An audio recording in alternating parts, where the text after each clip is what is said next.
Halo teman-teman, kali ini kelompok 2 ingin mereview jajanan populer di Fakultas Dakwah, yaitu kebab Lie atau limited edition. Kebab ini adalah buatan seorang mahasiswa semester 6 kelas KPIA yang bernama Novito Shiva. Gimana sih? Mulai dari cara pembuatannya sampai jualan dengan omset yang lumayan besar dan laku setiap harinya. Yuk ikutin terus gimana tipsnya dan cara pembuatannya. Check it out.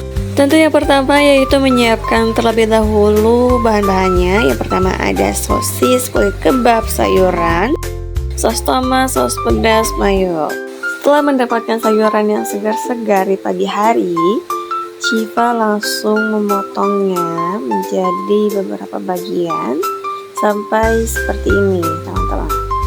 Selanjutnya, potong sosis menjadi bagi dua dan lalu digoreng. Setelah digoreng, kulit kebabnya dibakar.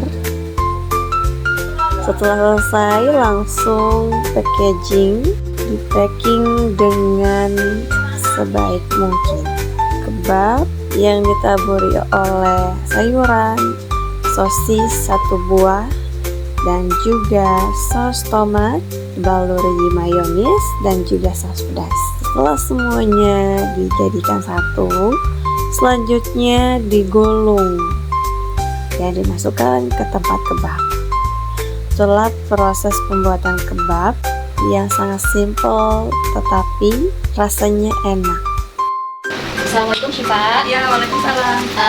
Mau nanya-nanya nih tentang usaha kamu di kampus. Awal mula kamu usaha ini tuh apa ya? Awal mula jualan, Iya, jualan jualannya. kebab. Waktu itu kan motivasi aku tuh niatnya mau ini coba untuk bayar UKT sendiri awalnya. Terus pada rule pas masuk semester 5 kan aku dapat beasiswa Basnas. Nah, jadi bisa cover sama uang beasiswa Basnas. Jadi aku alihin motivasi aku buat jualan itu buat nambahin uang jajan karena dari mencukupi kebutuhan. Kenapa kamu memilih usaha kebab ini? Karena aku melihat makanan yang paling disukai teman-teman gitu kan, ya dari segi pasarnya kan juga yang paling banyak dibutuhkan itu makanan kan, karena itu makanan itu kan kebutuhan sehari-hari, jadi orang juga nggak akan bosan dan pasti selalu beli terus gitu. Tapi kalau sebenarnya ada sih inspirasi buat jualan kayak kerudung dan lain-lain itu kan dari barang-barang itu kan, cuman kurang kelakuannya karena aku pernah sebelumnya kan jualan kerudung, ada sih yang beli cuma beberapa doang, nggak kayak langsung habis sehari kan, kalau kayak makanan langsung habis sehari gitu. Ada nggak tantangan buat kamu tentang jualan ini? Tentu ada. Yang pertama itu rasa malas aku sendiri, ya kan, karena harus bangun pagi-pagi banget gitu kan, habis sholat subuh kan paling enak itu kan tidur ya sholat subuh tuh.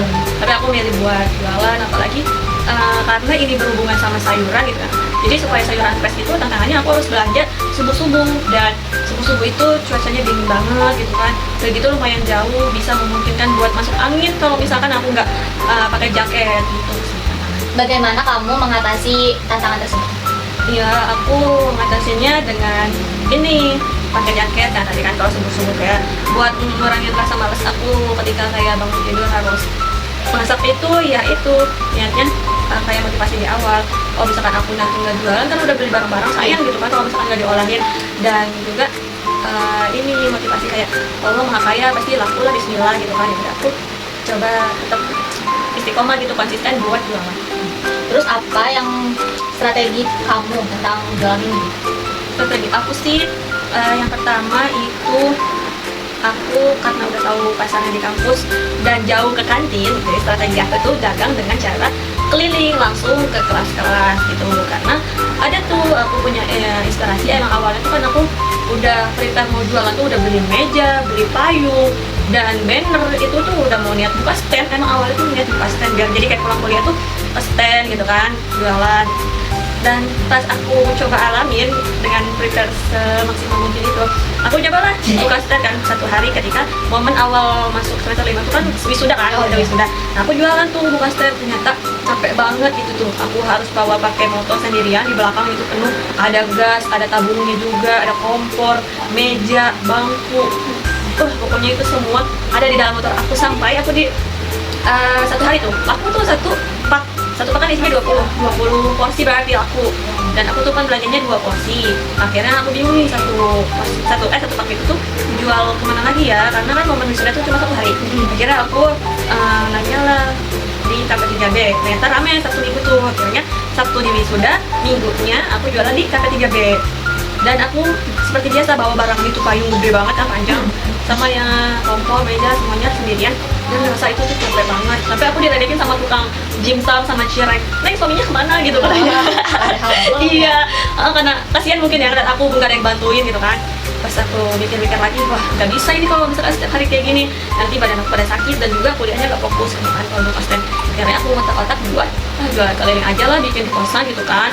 Akhirnya udah aku dengan buat di kosan dan bawa ke kampus, tinggal siap dijualin ke kelas-kelas, langsung tawarin ke teman gitu kan. Dan lebih aku jualan langsung daripada di kosten, harus panas-panasan, nungguin lama gitu kan. Media apa yang paling efektif untuk menjangkau pelanggan? Media yang paling efektif itu sih lisan sebenarnya bagi aku ya, karena aku jualan keliling. Ada juga sih yang bisa melalui media sosial, WA gitu kan. Buat itu tuh biasanya kalau WA itu cuma buat awal ketika aku lagi bikin kebab nih, aku pagi ini kan jualan ya, udah aku coba di SW-in dulu gitu kan. Ada aja yang udah pesen 1-2 orang kali, pas itu 1-2 orang yang ngechat WA. Tapi kalau ketika kita langsung ke kampus pasti banyak yang beli, karena aku sendiri langsung nawarin gitu kan melalui lisan. Jadi media yang paling efektif itu bagi aku lisan. Bagaimana kamu mengelola keuangan usaha kebab ini? Mengelola usaha kebab ini, keuangannya itu awalnya aku kan kayak ngumpulin uang buat modal tuh lumayan besar ya. Iya benar. Pokoknya jutaan lebih kan untuk kayak perabotan awal-awal tuh. Bayangin aja payung aja udah 200.000 gitu kan, belum mejanya, kompor dan gas lain. Untuk modal awal lumayan gede, aku punya tabungan lah simpenan. Terus sisanya kan sekarang belanja biasa ya, cuma bahan-bahan, bukan peralatan, bahan. Itu aku kumpulin, misalkan dapat 500, nah itu khusus buat modal misalkan. Nanti aku jualan hari ini laku, nah buat beli besok lagi gitu. Keuntungannya aku simpan gitu. Itu sih. Jadi diputar-putar aja. Nah keuntungan itu buat pakai buat kebutuhan sehari-hari. Jadi modal tuh harus tetap ada khusus gitu. Jangan sampai nggak punya modal. Karena kalau nggak punya modal aku nggak bisa jualan dong. Adakah kamu reseller atau tim gitu? Terus bagaimana kamu mengelolanya? Ada. Jadi awal-awal pas aku jualan ini kan bikin 30 porsi, itu aku siap dari habis subuh sampai jam setengah 8, sebelum jam setengah 8 lah, karena aku kan kuliah pagi gitu ya. Itu aku bisa mencapai 30 porsi. Tapi karena permintaan pasar yang semakin banyak, akhirnya adalah teman kosan aku yang seberang tuh baru pindah, belum lama tuh dia, aku tawarin mau nggak jadi reseller buat di gedung lain kan, karena ada dari gedung lain itu yang mesen ke aku agak susah ya buat nganterinnya, karena aku fakultas dakwah gitu kan, sekalian kuliah juga kan. Ya udah dia mau, akhirnya nambah lagi nih reseller. Tapi aku juga nggak mau kurang jualannya, maksudnya aku udah biasa sehari-hari bawa 30, masa aku jadi kurang gitu 20 kan. Akhirnya gimana ya supaya aku nambah porsi tapi nggak ketinggalan kuliah gitu kan. Akhirnya aku tawarin lah ke teman-teman kosan aku, mau nggak bantu aku buat masak gitu, nanti aku ini buat beli makanan lah gitu, jajanan uang gitu sih. Jadi itulah akhirnya kita buat tim, namanya tim Cihuy gitu. Jadi ada tim produksi, aku sendiri, Ijia sama Mayang, itu temen tim yang ada di kosan produksi. Yang tetangga itu dia reseller yang jadi pemasaran.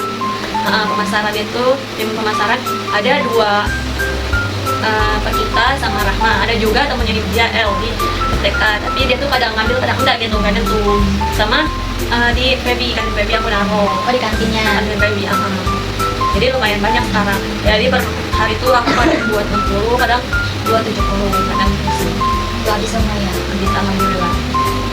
Bagaimana Anda mengatasi persaingan antara sejenis makanan ini? Sebenarnya kebab ini udah aku pikirin di sini tuh gak ada, makanya aku buat jualan kebab, karena aku tuh juga mikir loh makanan apa yang belum ada di sana. Maksudnya pasti ada loh di stadion atau dimanapun, cuman untuk di kampus 2 kan belum ada. Jadi itulah aku punya ide tersendiri yang membuat orang tahu kebab itu belinya di aku gitu. Yang Ciri khas gitu ya. Dan namanya juga kebab limited edition gitu kan, gak ada yang beda dari yang lainnya. Kalau kayak kebab-kebab biasa itu kan dalamnya daging gitu. Sedangkan aku melihat pasar mahasiswa yang menyesuaikan kantong mahasiswa lah, aku juga tahu sendiri kan, aku anak kosan gitu ya, gak mau jualan terlalu mahal. Dan jadi dengan cara strateginya isinya pakai sosis gitu, bisa biar terjangkau harganya, bisa dijual lebih murah dari harga kebab-kebab biasa yang ada di jalan gitu. Ada ada nggak sih rencana kamu untuk mengembangkan usaha kolak ini di masa depan? Ada dong, jadi nanti kan niatnya kan aku jualan ini kan sampai semester 6. Pokoknya aku semester 7, 8 tuh fokus buat ya kelas akhir gitu. Maksudnya nggak mau sampai telat ya, mudah-mudahan jangan telat, amin ya. Karena aku juga ada target dari beasiswa basisnya harus selesai di semester 8. Selanjutnya niatnya sih aku kan udah punya perabotannya nih, udah punya peralatannya. Aku sih mau lanjutin di rumah gitu, maksudnya mau jualan. Ya iseng-iseng lah gitu kan, selama nunggu nggak tahu nanti kerja apa gitu kan, nunggu kayak ngelamar kerja atau apa gitu kan, nggak tahu. Ya udah niatnya sih mau buka usaha di rumah gitu, lanjutin kayak punya gerobaknya, karena aku selama ini nggak punya gerobak kan, gerobaknya. Terus kalau nggak punya ruko gitu kan nggak tahu ya, tergantung tergantung aku punya modalnya sih nanti lihat kondisi di depan. Tapi insya Allah pasti aku lanjutin kok, karena aku udah tahu gimana di lapangannya, strateginya, harga-harganya juga gitu. Itu bagus sih Pak. Ada lagi? Udah nggak ada. Terima kasih ya Syifa atas Ya. wawancaranya. Assalamualaikum. Salam jangan lupa beli ya.